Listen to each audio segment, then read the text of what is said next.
আসসালামু আলাইকুম রহমতুল্লাহি বরকাত। আমাদের কাছ থেকে যারা মধু নিচ্ছেন, আপনারা মধুটা বাসায় নিয়ে যাওয়ার পরে একটা গেঞ্জি কাপড়ের তেনা অথবা একটা পাতলা তেনা দিয়ে ভালো করে সেঁকে নেবেন।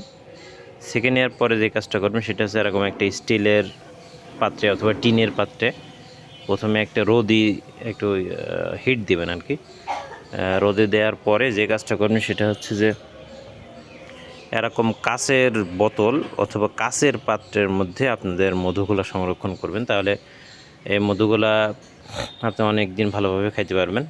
প্লাস্টিকের পাত্রে রাখলে অনেক সময় একটা গন্ধ হয়ে যায়, প্লাস্টিকের একটা গন্ধ আছে, আর প্লাস্টিকের পাত্রে রোদে দিলেও একটা গন্ধ হয়, এই জন্য সেই দিকে আপনারা খেয়াল রাখবেন।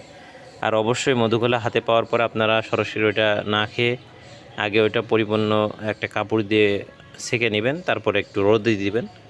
এই কাজটা করতে পারলে খুবই ভালো হয়।